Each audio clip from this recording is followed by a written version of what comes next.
Kieran, how you doing today? I'm doing well, Ryan. How are you? It's a nice sunny day here in Minnesota, so that's always good. Yeah, I can't complain, right? It's we're getting the winter and the fall weather, but it's any day, and I think it's actually even better to have a nice cup of whiskey too, which is going to be part of the premise of the conversations today. Yeah, I'll never deny that.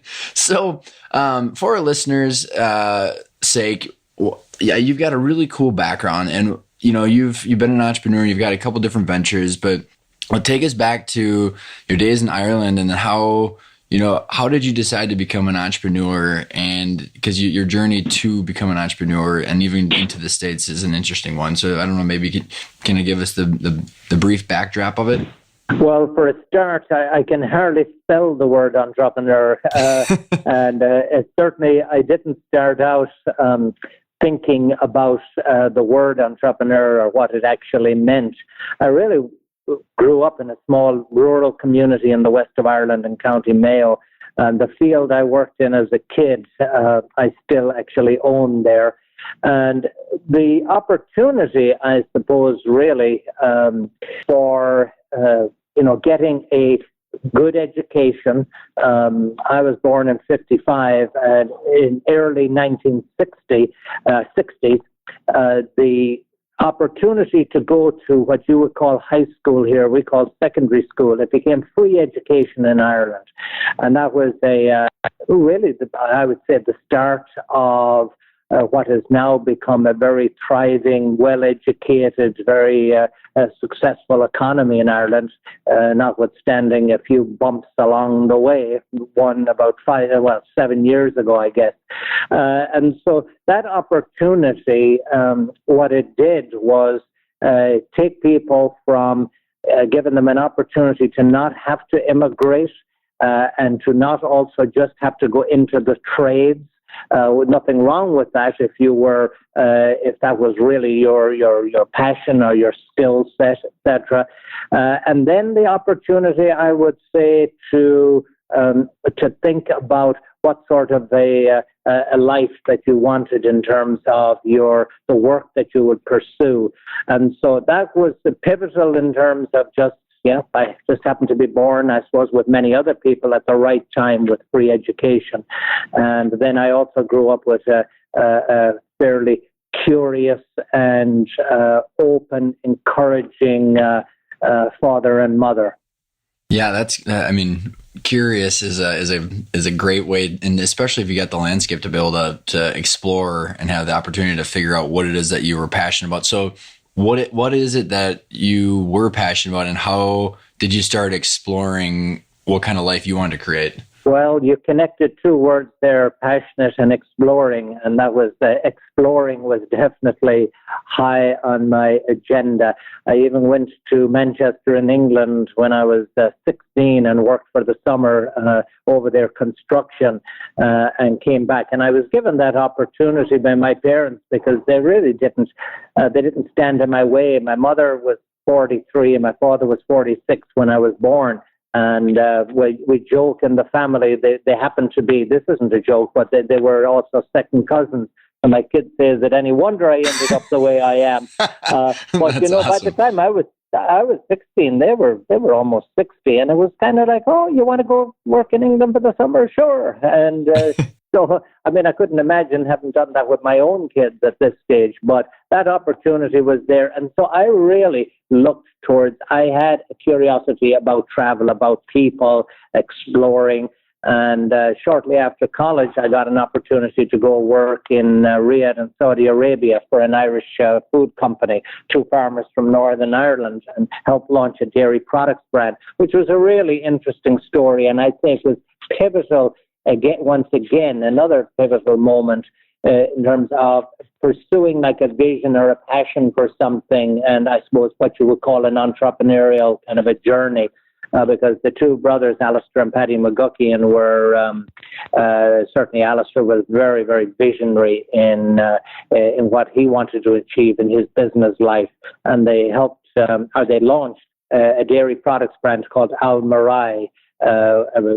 literally farms in the middle of the desert, cows in air-conditioned housing, central pivot irrigation systems from Nebraska, growing sorghum grass 8 feet tall. And the brand we launched in 1977 is probably the most successful indigenous brand in the entire Persian Gulf today, employing 35,000 people. Whoa. So that made certainly a very big impression upon me that, dreams were certainly achievable, or you could certainly pursue the dreams, provided you were prepared to work and to take action. So, yeah, and once your mind expands and you're able to see that, it's hard to go backwards, isn't it? Well, yes, it is. I would say that a little bit like a muscle. You work it, whether you're playing football or wrestling or running, whatever it happens to be. You can get better at it, and if you become and in the best sense of the word, addicted to it. There's potentially a downside too. It can be a two-edged sword because it can become everything in your life. But if you can balance that somehow, then I think, you want to pursue more and you want to continue to build and to take risk and to work hard on things. So how did you, after you launched that brand with them, and you saw the dreams were able to be accomplished like that, how did that change where your passion and where you want the life that you wanted to create? Because I'm assuming there's a couple stepping stones into jumping into doing it for yourself. How did you connect those dots and decide what your passion is? What passion did you want to pursue at that point? Well, I would say very clearly I can look back and think about even long before that, even back when I was 11 or 12 years of age. I liked ideas. I liked the idea of, I could do this, and pursuing that. Just the notion of having a thought that you could visualize how that might work out and what would happen if it worked out to the degree that you were envisioning it seemed very appealing to me. It seemed like, boy, that's kind of an interesting thing to do, as opposed to, maybe I'm not cut out for some other things. I certainly, academically, when it came to the sciences, wouldn't have been a strong suit. The things that I really loved at school were geography, funnily enough, history, English, and so it was more on the liberal arts side of things. And so, from the first time when I said to my father, I want a section of this field. I was like 12 years of age, and I want to grow carrots in it, and I want to sell those to the shop in the village, Tom Hopkins' shop. He said, oh yeah, okay, fair enough, and fire ahead. And so that idea, that seemed like, really, why wouldn't you just do this with everything in your life? Why wouldn't this become your passion? So it was really the pursuit of ideas and bringing them to life. I would say that was the passion. Not so much really the business side of things, because I certainly have never been motivated by money. If I was, I'd probably have a lot of it now, and instead of just always spending it on new ventures. Yeah.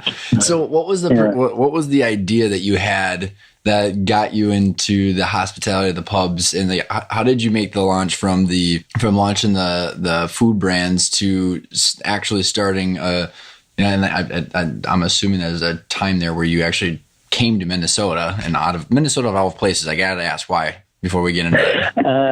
Well, we did get exposed to Minnesota because we had a joint venture. Mastock was the company I worked with. We had a joint venture with Cargill, so I did get exposed to here. I never worked for them, but we did have a joint venture with them in Saudi, or in the Persian Gulf itself, and so exposed to it here. And I do like to say that there is a saying: the best entrepreneurial ideas come from solving your own problem. And my problem, after being here a couple of years in the Twin Cities, was there were no Irish pubs. There were some very good Irish-American pubs here, but nothing of what I would call the modern take on an Irish pub. And so I decided to open up a pub myself. Because I like sitting in pubs.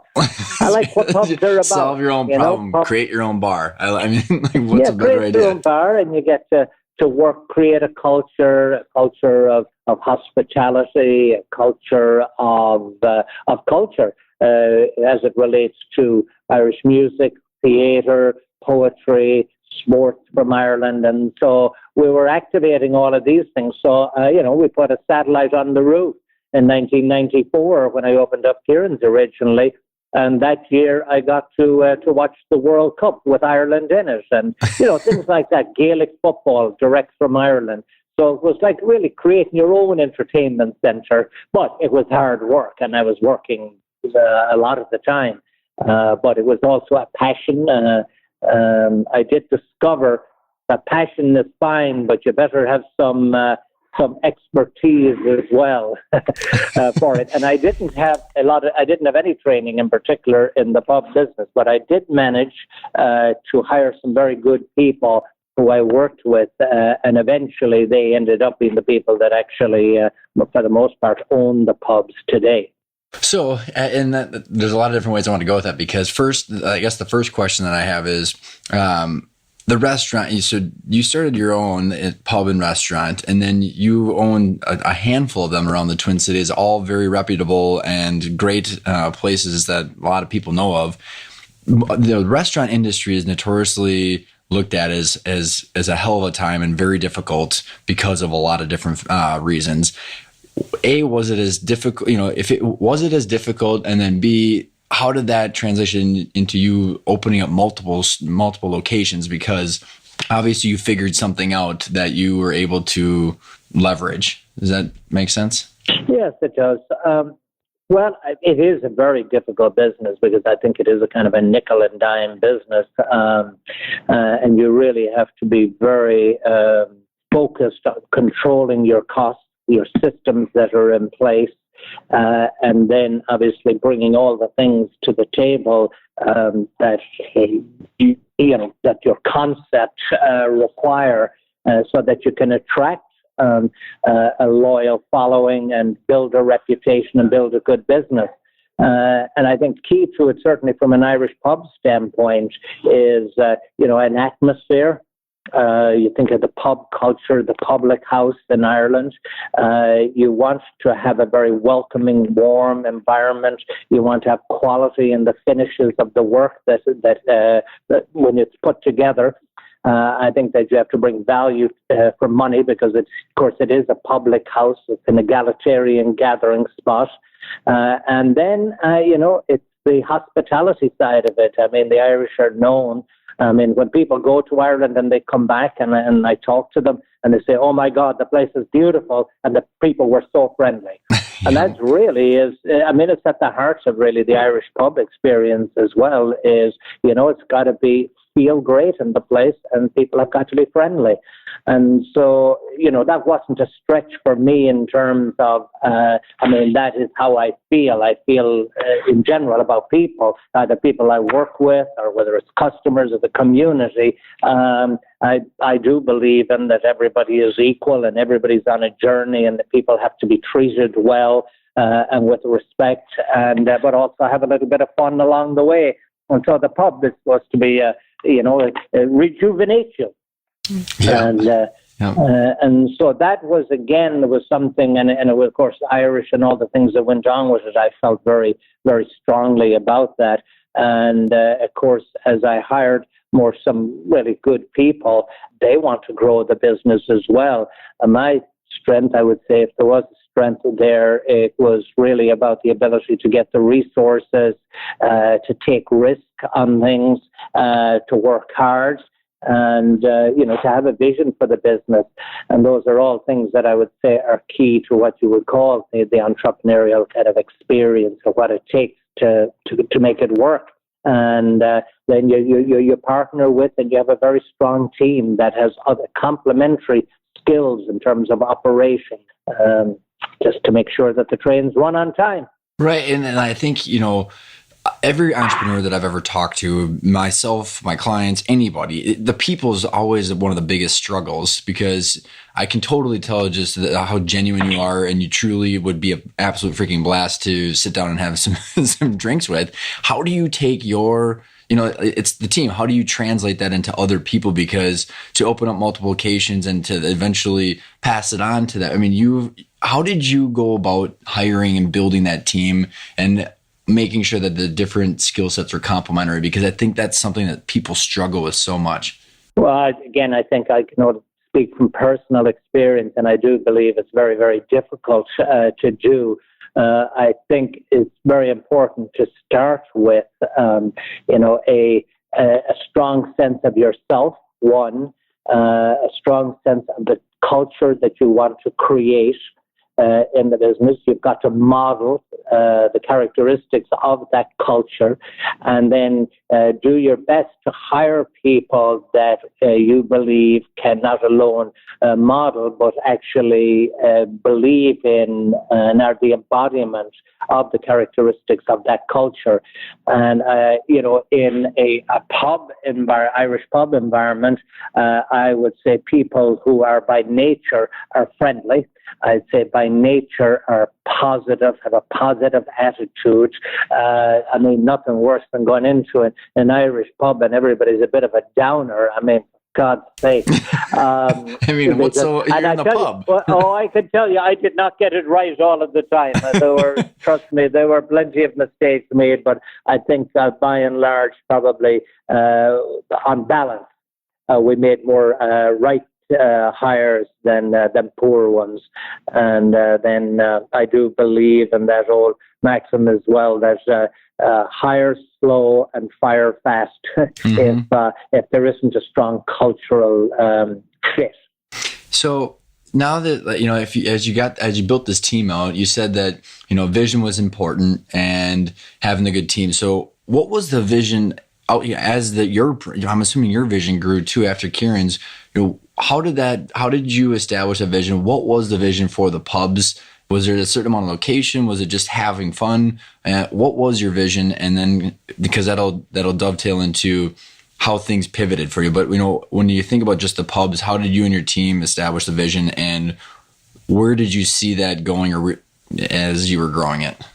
Well, the old English philosopher Samuel Johnson, he once said, the great thing about the Irish is they never speak well of each other. So my vision for the pubs was really rooted in the fact that I wanted to create and build pubs here that if people, colleagues or countrymen or women of my own from Ireland, direct from Ireland, came into the pubs, that they would be, I suppose, complimentary, that they would be, they feel proud of the pubs, that they'd be happy with them. It may not necessarily be their cup of tea in some regard, but that they would feel that it represented them and their and our culture and our country very well. So I suppose, what would you call that? Authenticity, that it was real and it was true. And so I would say that was important. Locations obviously are very important. And then I think it is, how do you create something that you feel has longevity, So if I took the local, for instance, which I opened 20 years ago with a good team, 20 years this year. And my thinking on that is that it can be around, it was actually built in 1912, the building, and I wanted the physical structure inside of the local to be able to withstand another 100 years.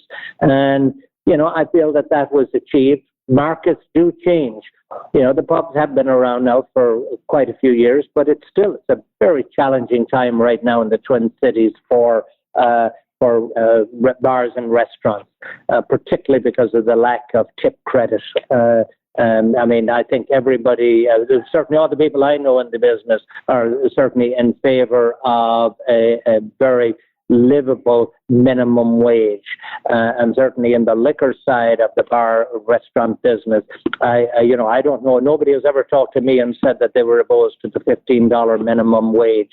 Many people within the organization are already at that, are very close to it. It was the lack of tip credit that's the real challenge. And so I think that, when you look at first that vision, and it's really about the long haul in terms of, do you see, are you doing this so that they remain in business for a long time, and that they have obviously got to be kept up? You got to keep, I won't say reinventing, but there is an element of reinventing to stay current, because trends do change and so forth. But I do believe that even today, as much as any time in the past, the idea of having a gathering place where people can come and feel comfortable and let their hair down, and whether they're by themselves sitting at the bar reading their, I would have normally said newspaper, but now it'll be reading something on their iPhone, or whether it's a group of people letting their hair down after, a day at work, or a family coming out to enjoy themselves and they're going to a concert or a game, or celebrating something, or maybe commiserating over something. That sort of environment, I think, with obviously the technology world and how it's developing at such a rapid rate, that's still that human connection. I can't foresee a time when there won't be a need for that type of space. Well, I completely agree with you, and you've got, that's the best part about why everybody does what they do. What they do is to experience those relationships. And I think it's interesting that there's the fact that you had the vision of the long haul, and that you've got an industry that is one of the more difficult places to have the long haul, because so many restaurants don't have the ability to take your vision, your values, and transition those into the next generation management, or definitely across multiple locations as well. So I think, how did you make sure that you felt comfortable as you started stepping away? And then maybe before we even answer that, there was a triggering event that happened based on you launching a product line that I think there's your next idea. So how did you deal with all of those emotions and strategies on your new venture that you wanted to pursue, and also backing away from the current one? So I did it very quickly. One, obviously, I think there was great confidence in the people and the team that I worked with. I knew them very well. We'd all been together for many years. Some from, one person, Patricia from day one, Peter, who was running the operations, day-to-day operations for, my God, at that stage, probably 10, 11 years or so. And so there was great confidence there. And then it was a question of, I suppose, pursuing what had been a trade of mine for many years, to act on an idea, whether it was to open up a new pub, whether it was to take some initiative within the pubs as it related to some of our beverage operations or the food operations, or it could have been something on the service side of things, or certainly supporting and encouraging people on an operations side to use technology and things that they were coming up with their own ideas. And so the idea then to launch our own brand of whiskey, which originally was just going to be within the pubs, and it did so well within the pubs that it was only 4 months after that the agreement had been reached where I would be bought out and I would take the whiskey on the road, and they would stay and obviously run the pub, because you can't do both in this country since Prohibition, or at least you can't do it transparently. And I certainly wanted to do it transparently and be fair to everybody as well. And so that happened very, very quickly. And again, I would say it was just true to who I am myself. There was an opportunity, an idea, something that was of interest. It was going to be certainly a big challenge to put a new team together again to launch Two Gingers Irish Whiskey. And, we did that. So, it's interesting how to go back to how you started that story, which is, so you were actively pursuing new ideas for within the restaurants and the operations, whether it was service, technology, or ops. So did you have like a process that you're going through to filter through all these ideas before you came up with Two Gingers? Well, I wouldn't say there was much of a filter. So there wasn't. And I would say the process was really just, again, always being curious about things, asking a lot of why questions. Well, why does that work like that? And not just within our industry. I mean, looking at things that were happening out in the world and unrelated to our industry, whether it was in the consumer products world, whether it was in other service industries, whether it was something that was happening internationally, whether it was something that just was kind of interesting. It was creative. It was different. And so connecting a lot of those dots, discussing it internally.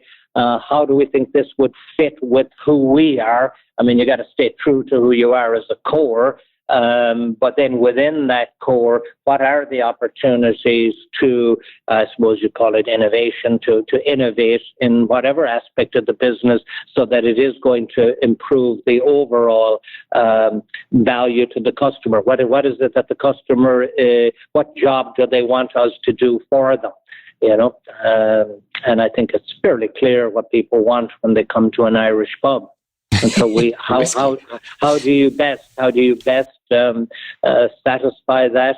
For most places would say, well, boy, you need a niche in the market. It's for this demographic, etc. Well, the Irish pub actually, it's more a mindset. It's an attitude. That's your demographic that's out there. It's a demographic of, I would say, openness, friendliness, not taking themselves too serious, and just want a great gathering place where they can let their hair down and nobody's judging and or has expectations other than obviously you treat people well. So yeah, and which is all the things that you want when you go somewhere like that. And so how did, a couple of questions on like, how did you land on the whiskey, and then how did you guys kind of go through developing it? And so that's kind of more, I guess, a little bit more of a practical question, but also, yeah, why don't you answer that one? Then I want to know how you decided to launch it, and what did you have any plans of what was going to happen? Because so again, how did you decide on Two Gingers, and then how did you, go about developing it? And then did you have any kind of plans for what was going to happen should it take off? Well, the local itself was the single largest Jameson account in the world, on-premise account in the world, and it was for 5 years running. Of Jameson, did you say? Yeah, and the brass plaques are in the terrazzo floor at the local. And, but one of the things was that we were, and the reasons for that was we were selling as much Irish whiskey in the summer as we were in the winter, which is not what one would normally, and certainly back then it wasn't the norm. And we were doing that because we had a cocktail called the Big Ginger. The Big Ginger, we trademarked it, and people would be drinking Irish whiskey it was in a Collins glass with ginger ale, lemon, fresh squeezed lemon and lime over ice.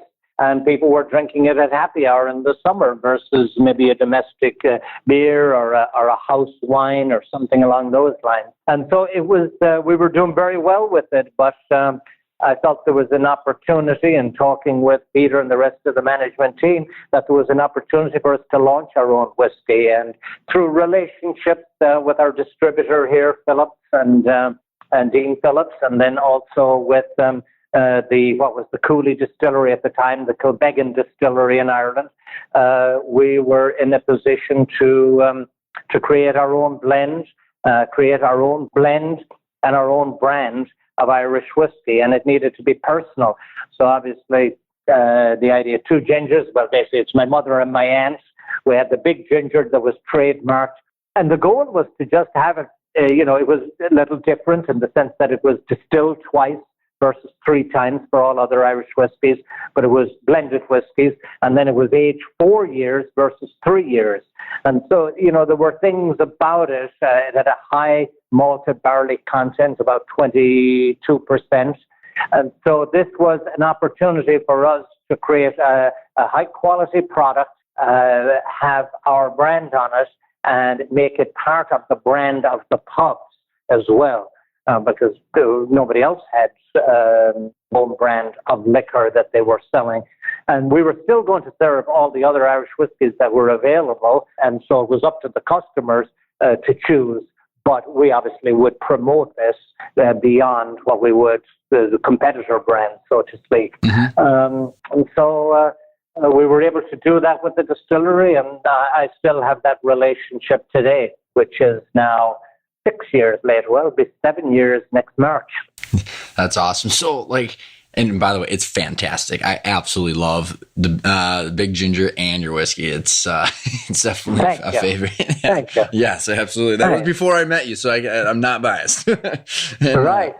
I like that. So, obviously, I mean, you said it took off in 4 months, and so with how quickly this is, I guess one of the main questions that I have based on some of your story is, because the pubs and the atmosphere and the people and the friendliness, I mean, most businesses are reflections of the entrepreneurs, and your business is a crazy reflection of you, your values. You're representing Ireland here in the Twin Cities, so there's got to be a lot of pride and own, and how you own the things that happen inside those pubs.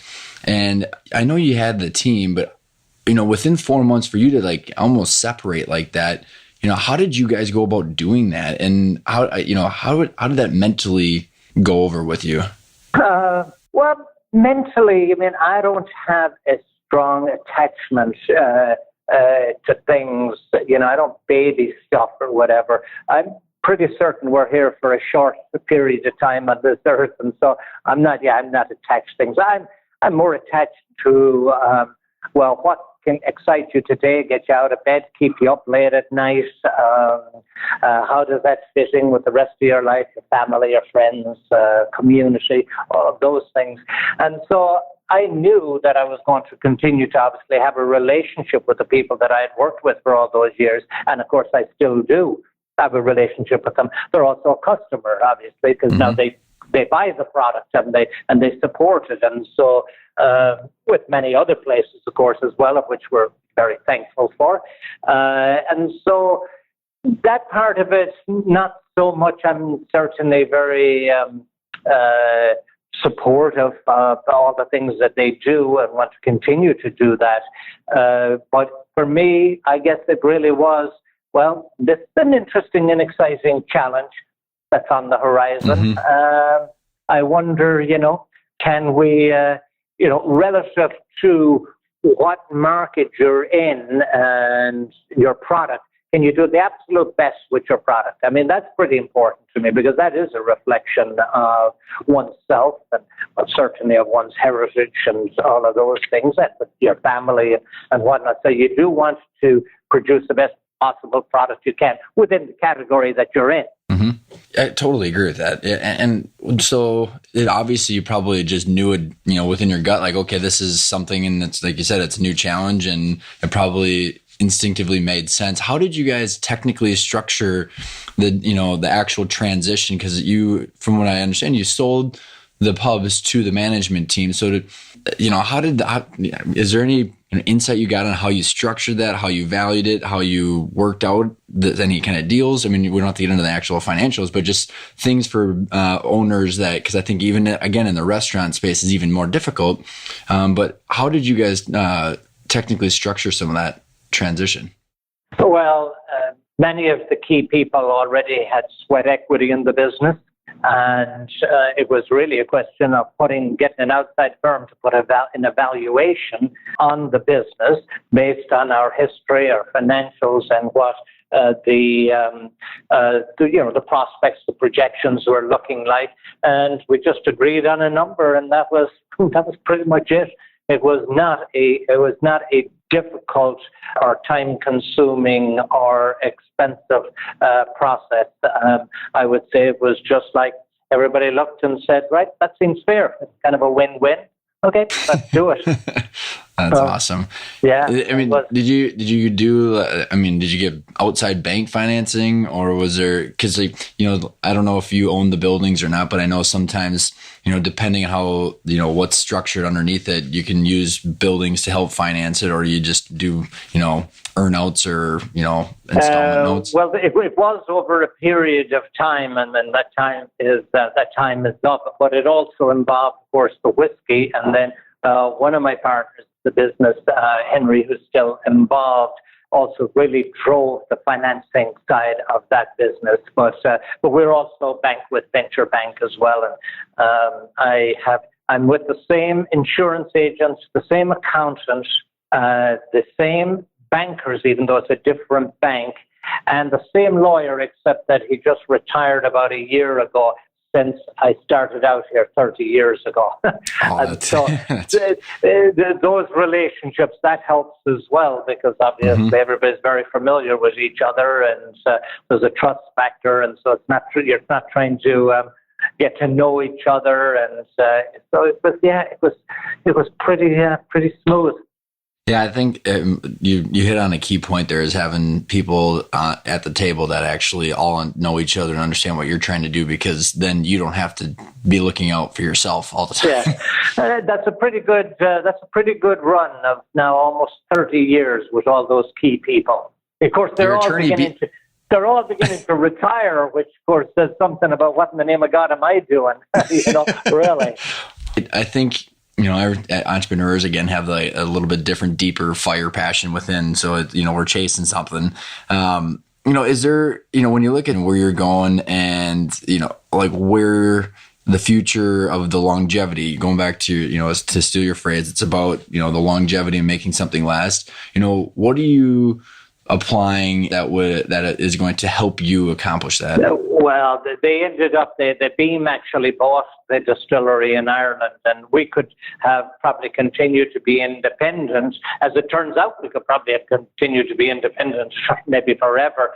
But they made a pretty compelling case of why we should go with them. And of course, shortly after that, they got bought up by Suntory.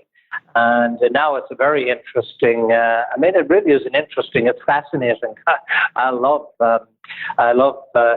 working with some of the people there and looking at how they make decisions, and they have a lot of very talented people working there. That's for sure.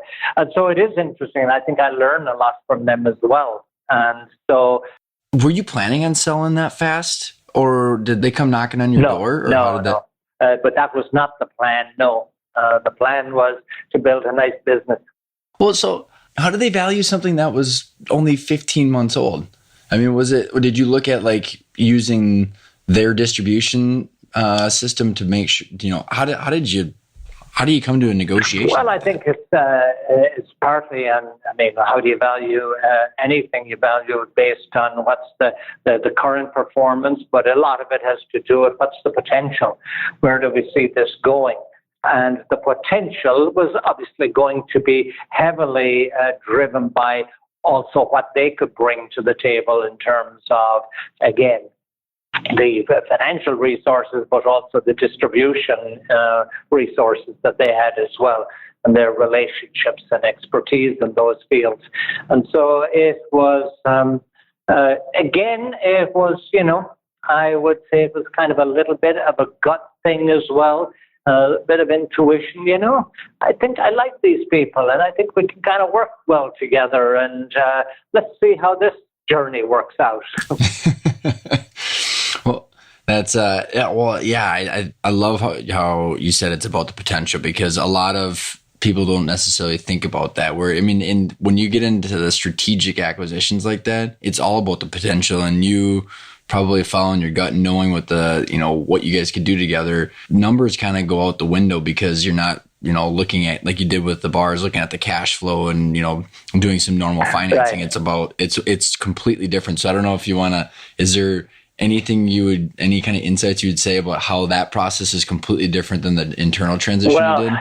I think you start to really look at what the trends are out in the marketplace. You look at what the assets of the business are. Obviously, you look at that in any situation. But for me, it was, after such a short period of time, it was really about how do you articulate what you believe are the wins that are the favorable wins that are going to drive the business. Now, somebody like a Beam Centauri have access to an awful lot more data, raw data, than I would have had. But I had the benefit of, I suppose, being on the consumer side of the business. I was a retailer, and just the fact that you talk to a lot of people and you see things over a longer period of time, and you can kind of tell about some things in terms of a trend, whether it is Irish pubs. Maybe there's an opportunity for Irish pubs because of the way the market is going. Maybe there's an opportunity for Irish whiskey because where the market is going. What are the trends out in the marketplace? And so that's where, observing and being curious and looking all across, not just your own industry, but all other industries probably helps a little bit as well. It can maybe also get you in trouble, but, that's part of it as well. Oh, I think you hit on a couple of really key points because, it's a lot different in the corporate world where you're sitting in a boardroom and, it's all theory and hypothesize, or, what are the guesses that everybody's got in order to determine what the customer's going to do, where you're just actually asking them and serving them. It's a totally different insight. Yes, it is very much a different insight. And I think, that's why you see most of the major companies now, certainly all the liquor big companies, Diageo, Pernod Ricard, the French company that owns Jameson, Powers, Paddy, Redbreast, all of those whiskies, Beam Suntory, General Mills, Kellogg's, Unilever, they all have the separate startup incubator, if you want to call it. I mean, they're all slightly different, but basically it's how do they tap into what the next trend is, and they run them separately from the headquarters, from the main corporate body, because they are different, different mindset and different activities and different skill sets that are required to identify and to seed and nurture and grow a new idea. That's very difficult within the large corporation because, people have, they're on tight budgets and they're very focused on goals and process, and they're also very, trying to climb the corporate ladder. So making mistakes, not good for the resume. Right. Well, if you're starting business, if you're an entrepreneur, you better not be too afraid of risk. Making mistakes. You're going to have them. You're just not going to bat 1,000. Yeah, the faster you fail, the faster you figure it out. I'm still involved with the brand, working with them, and it's the portfolio of Irish whiskies. They own the distillery in Ireland also, and the portfolio of whiskies they've got: Tyrconnell, Kilbeggan, Connemara, Two Gingers. I get to work on all of those brands now with them. Really more on the visioning side, the strategy side, and also as an ambassadorial side as well. And so I get to stay involved primarily because I'd like to finish the job, I guess. And it's sold now around the U.S. And, it's a growing market, and it's a kind of an interesting challenge. How do you have one foot in the entrepreneurial world and one foot in the big corporate world?